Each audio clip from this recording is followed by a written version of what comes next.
Hello, variety വ്ലോഗിൻ്റെ ആദ്യത്തെ food വീഡിയോയിലേക്ക് സ്വാഗതം.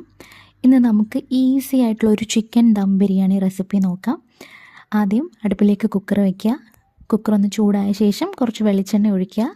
ചൂടായ എണ്ണയിൽ അരിഞ്ഞു വെച്ചിരിക്കുന്ന കൊച്ചുള്ളി, വെളുത്തുള്ളി, ഇഞ്ചി, ആവശ്യത്തിന് ഉപ്പ് എന്നിവ ചേർത്ത് നന്നായി വഴറ്റുക.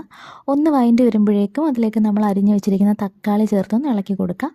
ശേഷം അതിലേക്ക് മഞ്ഞൾപ്പൊടി, മുളക് പൊടി, മസാലപ്പൊടി, മല്ലിപ്പൊടി, മാഗി മസാല ക്യൂബ് ചേർത്ത് നന്നായി ഇളക്കി ചേർക്കുക.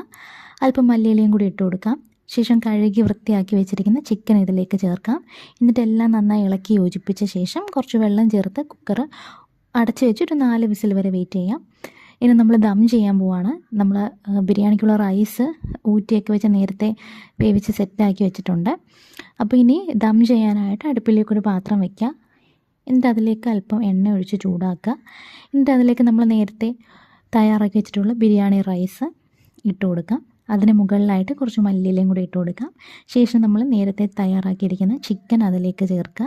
എല്ലാ ഭാഗത്തേക്കും നന്നായിട്ട് വരുന്ന രീതിയിൽ ചേർക്കുക. വീണ്ടും അതിന് മുകളിലായിട്ട് കുറച്ച് ചോറിടുക. കുറച്ച് മല്ലിയിലയും കൂടി ആഡ് ചെയ്ത് കൊടുക്കുക. അതിനുശേഷം നമ്മൾ ഈ പാത്രം നന്നായിട്ട് മൂടിയിട്ട് അടുപ്പിൽ നിന്ന് കുറച്ച് കനലെടുത്ത് നമുക്ക് അതിന് മുകളിലായിട്ട് വയ്ക്കാം. അങ്ങനെ നമ്മുടെ ഈസി ആൻഡ് ടേസ്റ്റി ആയിട്ടുള്ള ചിക്കൻ ദം ബിരിയാണി റെഡി ആയിട്ടുണ്ട്. ഇനി നമുക്കിത് മറ്റൊരു പ്ലേറ്റിലേക്ക് സെർവ് ചെയ്തിട്ട് നല്ല ചൂടോടുകൂടി തന്നെ കഴിക്കാം. ഇതാണ് ഈസി ആയിട്ടുള്ളൊരു ചിക്കൻ ദം ബിരിയാണിയുടെ റെസിപ്പി. വളരെ ടേസ്റ്റിയാണ്. എല്ലാവരും ട്രൈ ചെയ്ത് നോക്കുക. ലൈക്ക് ചെയ്യുക, സബ്സ്ക്രൈബ് ചെയ്യുക, സപ്പോർട്ട് ചെയ്യുക. Thank you.